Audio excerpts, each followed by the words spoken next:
အခုပြောပြမယ်အကြောင်းအရာကကျွန်တော်ရင်ထဲမှာဖြစ်ပေါ်လာတဲ့စိတ်ပိုင်းဆိုင်ရာတစ်ခုအကြောင်းကိုပြောပြမှာပါအစီငေါ်တဲ့ရင်လည်းတဲ့မယ်အစီငေါ်မတဲ့တာလေးလည်းရှိကောင်းရှိမယ်ပေါ့ပြောချင်တာကတော့ဒီအခုကျွန်တော်တို့အများလူငါတွေသိတဲ့အတိုင်းပဲဓမ္မဆိုတဲ့အကြောင်းအကျိုးတရားပေါ့ဓမ္မကိုဘာသာပြန်လိုက်တဲ့ခါကျတော့တရားပေါ့တရားဆိုတာက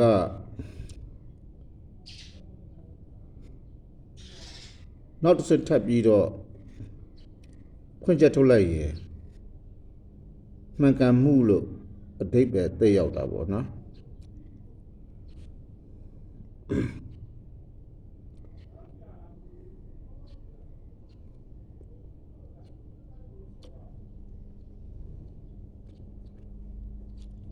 အဲ့တော့ကျွန်တော်တို့ဒီလက်ရှိဒီတတ္တလောကကြီးထဲမှာပါဝင်ပတ်သက်နေတဲ့ကျွန်တော်တို့လူသားအလုံးဟာဘုန်းပေါ့ကံ၃ပါးရှိတယ်ပေါ့နော်ကာယကံဝစီကံမနောကံပေါ့အဲ့ထဲမှာဝစီကံဆိုတာရှိတယ်ပေါ့ဝစီကံဆိုတာကဘာလို့ပါဇက်ပြည့်ဒါမှမဟုတ်ရင်လည်းပါဇက်ကထွက်လာတဲ့လေအတန်ဖြစ်အသုံးပြုတော့ကံပေါ့မှန်တာကိုပြောတာပေါ့အမှန်တာကိုပြောရဆိုတော့အဲ့ဒီနေရာမှာသူကအဲ့ဒီတရားဆိုတဲ့သဘောကအမှန်တရားပေါ့နော်အမှန်တရားဆိုတော့ဥပမာလူတယောက်ရဲ့မျက်နာကဝက်ချန်တွေဘယ်ဒီထူထပ်ပြီးတော့ဖြစ်နေကြဘူးကိုလူတယောက်ကမြင်ဟာမင်းမမျက်နှာဝက်ချန်တွေဘယ်ပြည့်နေကွာမင်းကတော်ရုပ်ဆိုးတာပဲပါညာဒါအဲ့လိုသွားပြောတာစကားကတော့အမှန်ပဲတကယ်လေသူ့ရှိမှရှိနေတဲ့သူရဲ့မျက်နှာပြင်ကလည်းဝက်ချန်တွေဘယ်ပြည့်နေရုပ်ဆိုးအကြည့်တန်တာပဲအမှန်ပဲဒါပေမဲ့အဲ့ဒါကဓမ္မမဟုတ်ဒါကဘယ်လိုခေါ်မလဲဆိုတော့ရွာပြင်ကိုအထုတ်ခံရမယ့်စကားမျိုးဖြစ်တယ်ဆိုတော့ဒါဆိုရင်ဓမ္မဆိုတော့ဘာကိုပြောတာလဲဓမ္မဆိုတဲ့တရားဆိုတဲ့အမှန်ဆိုတဲ့အရာကဘာကိုပြောတာဆိုတော့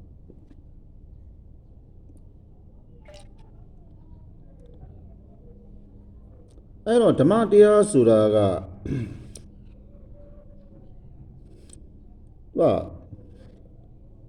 ဓမ္မတရားဆိုတာကဘာလဲဆိုတော့ငြိမ်းအေးမှုကိုနှုတ်ခထွက်တဲ့စကားလုံးကကိုအိမ်မှာလူအများရှိမယ်မို့ကိုမိသားစုတိုင်းဝိုင်းနေအများကြီးရှိမယ်ရှိတဲ့ခါမှာကိုပြောလိုက်တဲ့စကားတစ်လုံးရဲ့အတန်ကိုကြားတာနဲ့စကားရဲ့အနှစ်သာရကိုသိလိုက်ရတာနဲ့အားလုံးရဲ့ရင်ထဲမှာငြိမ်းအေးစေတာပေါ့ဒါဟုမှတရားစကားလို့အဓိပ္ပာယ်ရတယ်တရားအတန်ပေါ့တရားစကားပေါ့ကိုပြောတဲ့စကားလုံးတိုင်းကသူတစ်ပါးရဲ့ယင်ကိုဘလောင်ဆွဲမပူစေရဘူးဘလောက်ပဲကိုပြောတဲ့အကြောင်းအရာတွေဘလောက်ပဲမှန်နေပါစေဒါပေမဲ့ကိုပြောလိုက်တဲ့အကြောင်းအရာတစ်ခုကလူတစ်ယောက်ရဲ့ရင်ထဲကိုသွားပြီးပူလောင်မှုဖြစ်စေတာတို့စိုးရိမ်မှုဖြစ်စေတာတို့ထိတ်လန့်တုန်လှုပ်မှုဖြစ်စေတာတို့ဆိုတဲ့အကြောင်းအရာတွေပါဝင်နေရင်သူကဓမ္မလမ်းကြောင်းမဟုတ်တော့ဘူးဒါကျွန်တော်အထင်ကိုပြောတာနော်ကျွန်တော်အထင်ကိုပြောတာကျွန်တော်အထင်ဆိုတော့မှားရင်လည်းမှားမယ်မှန်ရင်လည်းမှန်တယ်ဒါပေမဲ့ကျွန်တော်ကဘယ်လိုခံစားမှုကတော့အဲ့တရားဆိုတာကကိုကစ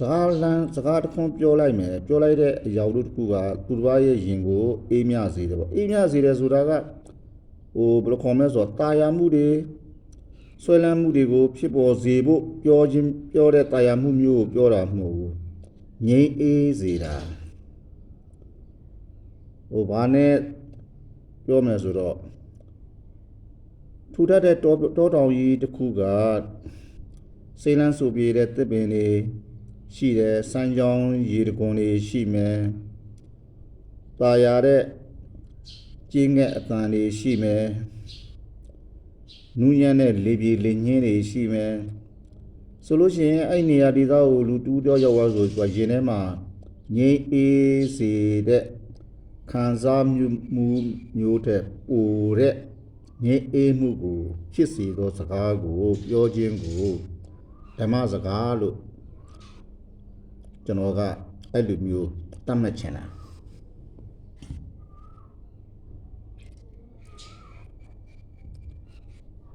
အခုဒီ channel ဒီဗီဒီယိုဖိုင်ကိုကြည့်တယ်မိတ်ဆွေတို့စဉ်းစားကြည့်ပါလို့အခုလက်ရှိဖြစ်ခဲ့ရဒီကျမ်းစာပေတွေမှာဆိုရင်မြတ်စွာဘုရားကဘယ်နေရာရောက်ဘယ်ဒေသရောက်တဲ့နေရာတိုင်းမှာတရားဓမ္မဟောတယ်ပေါ့တရားဓမ္မဟောတယ်ဆိုတဲ့အဓိပ္ပာယ်ကတော့အဲ့ဒီတရားစကားပေါ့မှန်တဲ့စကားကိုပြောတယ်ပေါ့အဲ့ပြောလိုက်ပြီးပြီဆိုတာနဲ့သောတာပန်တွေအမြောင်များဖြစ်ကြတယ်ဆိုတဲ့နောက်ဆုံးစကားသက်တွေမှာပါတယ်အဲ့သောတာပန်တွေဖြစ်တယ်ဆိုတာဘာကြောင့်ဖြစ်တာလဲဆိုတော့ဘုရားရှင်ကနှုတ်ကထွက်လာတဲ့စကားတွေကအဲ့စကားလုံးတွေရဲ့ခံစားမှုပိုင်းဆိုင်ရာတွေယတတွေဟာအဲ့ဒီစကားကိုလာရောက်နားထောင်တဲ့သူတွေရဲ့ရင်ထဲမှာအေးချမ်းစေလို့ပဲ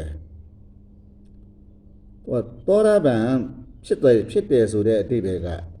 သူကသူ့ရဲ့စိတ်ပိုင်းဆိုင်ရာတွေအေးချမ်းသွားတဲ့သူလို့အဓိပ္ပာယ်သတ်မှတ်ရမယ်သူ့ရဲ့စိတ်ပိုင်းဆိုင်ရာတွေနူးညံ့သိမ်မွေ့သွားမယ်ရုပ်ပိုင်းဆိုင်ရာတွေနူးညံ့သိမ်မွေ့သွားမယ်ဒါကသောတာပန်ပဲ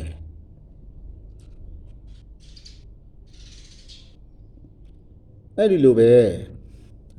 အခုကျွန်တော်တို့လောကကြီးမှာဒါအများသူတွေသိကြတဲ့ကံ၅ပါးပေါ့ပါဏာတိပါသူစာကူတာလို့သူ့သက်ကိုတတ်တာလို့သူများကိုဖောက်ပြန်ပျက်စီးမှုဒါတွေပေါ့ဒီလိုအကြောင်းအရာတွေကိုရှောင်ကျင်တယ်ပေါ့ဒါဒီဥစ္စာဒီကံ၅ပါးဆိုတဲ့အကြောင်းအရာကလည်းသူတစ်ပါးရဲ့ယင်ကိုအကြမ်းမြင်အားဖြင့်တော့နူးညံ့အေးချမ်းစေတာပဲဆိုတဲ့သဘောက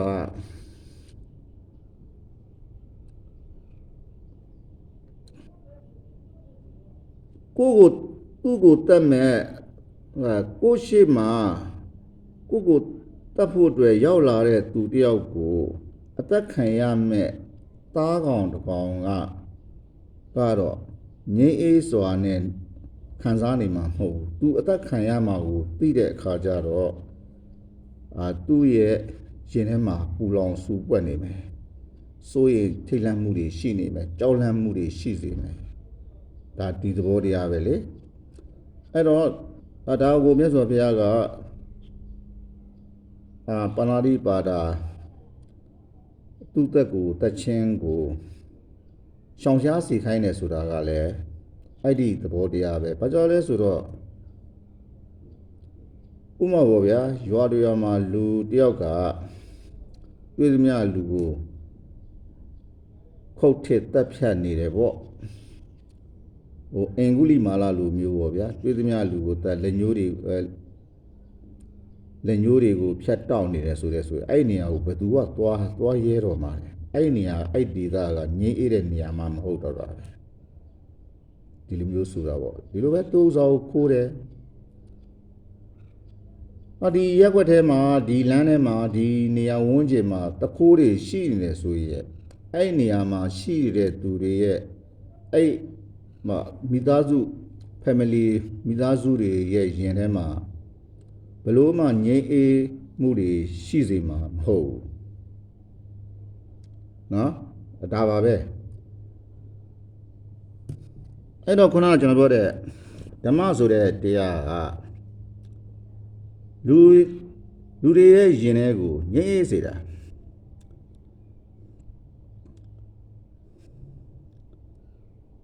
မှန်ကျွန်တော်တို့လူတယောက်ကိုတယောက်ဆွေးနွေးတဲ့အခါတွေမှာငြင်းအေးတဲ့စကားလုံးတွေကိုဆွေးနွေးလို့ရှိရင်အဲ့ဒီနေရာကလည်းငြင်းအေးတယ်အဲ့ဒီနောက်ဝန်းကျင်မှာရှိတဲ့သက်ဆိုင်ရာတတ္တဝါတွေအတွက်လည်းငြင်းအေးစေတာပဲတယောက်ခိုက်ရန်ဒေါသတွေဖြစ်နေမယ်ကြမ်းတမ်းတဲ့စကားလုံးတွေဖြစ်ပေါ်နေအဲ့ဒီနေရာဝန်းကျင်မှာရှိနေသက်ဆိုင်ရာအရာအလုံးရဲ့ရင်ထဲမှာပူလောင်စုပွက်နေကြမှာပဲဒါပါပဲဓမ္မဆိုတဲ့သဘောတရားကအဲ့တော့ကျွန်တော်တို့တွေကဓမ္မရဲ့အနှစ်သာရကိုစစ်ပေါ့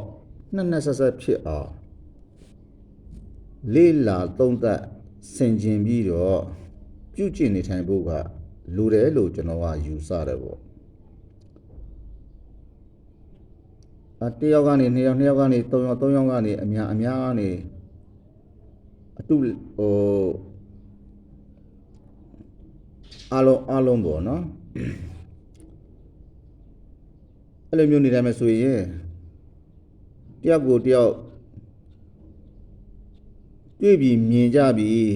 ဆိုလိုက်တာလဲရင်ထဲမှာအေးမြနေတာဒါလည်းနိဗ္ဗာန်ဆိုတဲ့ရတ္တတစ်မျိုးပဲစိတ်ကိုငြိမ်းအေးစေတယ်စိတ်မှာအနှောက်အယှက်တွေပူလောင်စေမဲ့တောကဗျာပါဒတွေဖြစ်စေမဲ့အရာတွေမရှိဘူးဆိုရင်ဒါလည်းနိဗ္ဗာန်တစ်မျိုးပဲ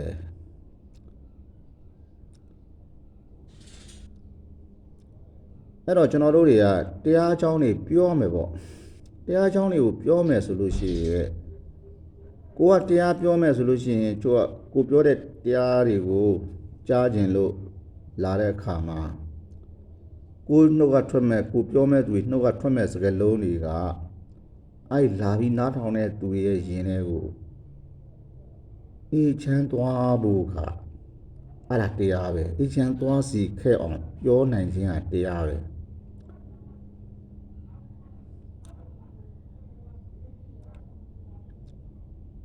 ကျွန်တော်တို့ဒီဒုတိယကမ္ဘာစစ်ကြီးမှာဟစ်တလာလိုမျိုးလူအုပ်စုကြီးတွေရဲ့ရှေ့မှာမိကွန်းတက်ပြောတယ်ပေါ့သူပြောတာတွေကပါလဲတတ်ဖို့ဖြတ်ဖို့ဒါကတရားမှမဟုတ်တာကြီးအဲ့တော့တတ်ဖို့ဖြတ်ဖို့တွေကိုပြောတယ်ဆိုတဲ့အခါကျတော့အဲ့ဒါဒီသူ့ရဲ့စကားလုံးတွေကိုယုံကြည်လက်ခံပြီးတော့ဖြစ်လိုက်ရတာကိုလည်းသေးသူလည်းသေးဆိုတဲ့ကြီးမားတဲ့အုပ်စုလိုက်သေခြင်းမျိုးတွေဖြစ်လာတယ်ပေါ့ပြီးတော့မိတ်ဆွေတို့လည်းသိပါတယ်သူ့ရဲ့စကားကြောင့်ဂျူးလူမျိုးပေါင်းတန်းနဲ့ချီပြီးတော့အသက်ခံရတယ်အဲ့ချိန်မှာကြည့်လိုက်ကြည့်အဲ့ဂျူးလူမျိုးတွေကအဲ့ဒီဂျာမနီလူမျိုးတွေရဲ့မျက်နှာတယောက်ရဲ့မျက်နှာကိုမြင်လိုက်တဲ့ခါကျလို့ရှင်ရင်ထဲမှာအေးချမ်းသွားမှာလားပူလောင်သွားမှာလားဆိုတော့ပူလောင်မှုပဲဖြစ်သွားမှာပေါ့အဲ့လိုပဲပေါ့ဆိုတော့ကျွန်တော်တို့ရဲ့လက်ခံယုံကြည်မှုဆိုတာတရားဘာသာဖြစ်ဟာလားဘာသာပိုင်းဆိုင်ရာမှာဖြစ်ပေါ်လာတဲ့တရားတွေအားလုံးကိုလေ့လာသုံးသပ်ဖို့လိုတယ်ပေါ့ဘယ်ဘာသာဘယ်အယူဆတွေကရင်ကိုအေးမြစေလဲပေါ့ဒါမှမဟုတ်လို့ရှင်လဲဘယ်လိုပုဂ္ဂိုလ်ဘယ်လိုလူဘယ်လိုတန်းစားတွေနှုတ်ကထွက်လာတဲ့စကားတွေကရင်ကိုအေးမြစေလဲရင်ကိုပူလောင်စေလဲဆိုတဲ့အရာတွေကိုခွဲခြားစေတာကိုကျွန်တော်တို့ဒီ38ပြာမင်္ဂလာထဲမှာရှိတယ်ဗျဘာလဲအသေဝနာစဘာလာနံပါဏိနာနင်းစသေဝနာဒါဒီအသေဝနာစဘာလာနံပါဏိနာနင်းစသေဝနာဆိုတာကသူကတကယ်အနုစိတ်လေးတွေလည်းစဉ်းစားကြည့်မယ်ဆိုရင်ပေါ့နော်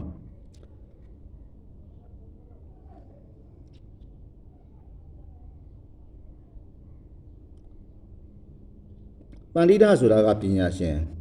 ဘာလာနာဆိုတာကလူမိုက်နှစ်ခုပဲရှိတယ် ဘာလဆိုတာကလူမိုက်ပန္တိတဆိုတာကပညာရှင်အဲ့ပညာရှင်ဆိုတာကဘာကိုပြောတာလဲ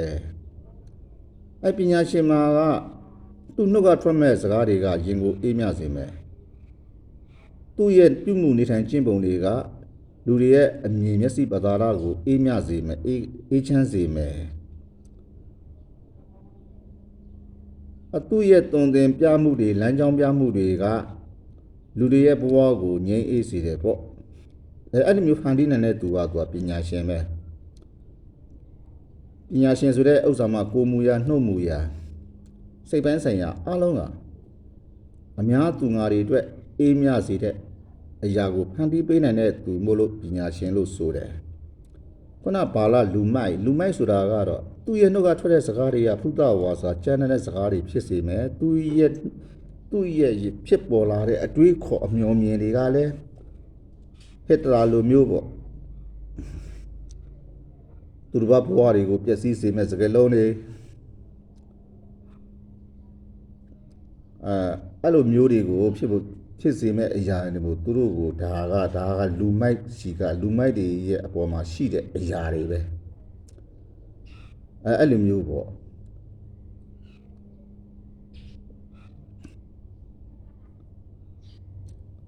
အဲ့တော့ကိုနဲ့အတူရှင်တွဲပြီးတော့နေလာတဲ့လူတယောက်ကိုဒလေးစရိုက်ကိုလေ့လာကြည့်မြင်ဆိုရင်ဒါကလွယ်လွယ်လေးဖြစ်သွားတာပေါ့သူနှုတ်ထွက်စကားတွေကဘယ်လိုဟာမျိုးတွေထွက်တတ်လဲဒီအကြမ်းဖက်တဲ့စကားလုံးတွေထွက်စေလားနူးညံ့သိမ်မွေးစေတဲ့စကားလုံးတွေကိုထွက်စေလားဒါကခွဲခြားစိတ်ပြန်တာကိုပြောပြတာပါဆိုတော့အဓိကပြောချင်တဲ့အကြောင်းကတော့ဓမ္မဆိုတဲ့တရားကမှန်တာကိုပြောခြင်းတက်မျိုးကိုဓမ္မတရားလို့ပြောတာမျိုးမဟုတ်ဘဲနဲ့ဓမ္မဆိုတဲ့အရာကအရာအလုံးကိုအေးမြနူးညံ့သိမ်မွေးစေသောအရာကိုဓမ္မလို့အဲ့လိုမျိုးဘာသာပြန်ကျင်တာပါဒါကကျွန်တော်ရဲ့အတွေးခေါ်မျှော်မြင်ချက်ပေါ့နော်တွေးတော့ဆင်ခြင်မှုတစ်ခုပေါ့ဓမ္မဆိုတဲ့အနှစ်သာရကလူသားတွေရဲ့ရင်ထဲကိုအေးမြစေတယ်နူးညံ့စေတယ်သိမ်မွေ့စေတယ်ပေါ့အဲ့တော့နူးညံ့သိမ်မွေ့သွားတယ်ဆိုလို့ရှိရင်ဒါကနိဗ္ဗာန်ဆိုတဲ့ယတ္တတစ်မျိုးပဲလေအဲ့လိုယတ္တကိုခံစားစေတာပေါ့ဒါမှမဟုတ်ဘုရားတရားဟောတဲ့မှာဒါသောတာပန်ဖြစ်သွားတယ်ဆိုတာသောတာပန်ဖြစ်သွားတယ်ဆိုတာကသူတို့ရင်ထဲမှာအေးမြသွားတယ်နူးညံ့သွားတယ်သိမ်မွေ့သွားတယ်ပေါ့ဒီလိုပဲပေါ့ဟုတ်တယ်လားဆိုတော့ရင်ထဲမှာအေးမြသွားတယ်နူးညံ့သွားတယ်သိမ်မွေ့သွားတဲ့သူတယောက်ကမကောင်းမှုဒုစရိုက်တွေကိုသူဘယ်တော့ခါမှကျူးလွန်ချင်မှာမဟုတ်တော့ဘူးဘာကြောင့်ဆိုတော့ तू ကဒီယတ္တကို तू ကသိသွားပြီကိုအဲ့ဒါငြိမ်းအေးတဲ့ယတ္တကိုသိသွားတဲ့သူတယောက်ပူလောင်တဲ့နေရာကိုဘယ်တော့ခါမှသွားမှာမဟုတ်တော့ဘူးလေဒါကြောင့်မလို့သူတို့ခန္ဓာဝင်ပျက်စီးတဲ့အခါတွေမှာသူတို့ကငြိမ်းအေးတဲ့နေရာဌာနကိုပဲရောက်သွားစေတာပေါ့ဒါကိုနိဗ္ဗာန်ကိုရောက်သွားတယ်လို့လည်းပြောလို့ရမှာပေါ့ဆိုတော့နိဗ္ဗာန်ဆိုတဲ့အရာကတော့ငြိမ်းအေးတဲ့နေရာဟာနိဗ္ဗာန်ပဲငြိမ်းအေးတဲ့နေရာပူလောင်မှုမရှိသောနေရာဟာနိဗ္ဗာန်ပဲလေအဲဒီတော့ကိုကတရားဟောမယ်တရားစကားတွေပြောမယ်ဆိုရင်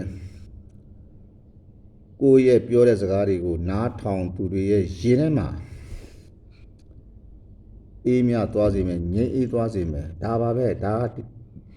တရားကိုဖြန့်ဝေလိုက်ခြင်းပဲဒီလောက်ပါပဲ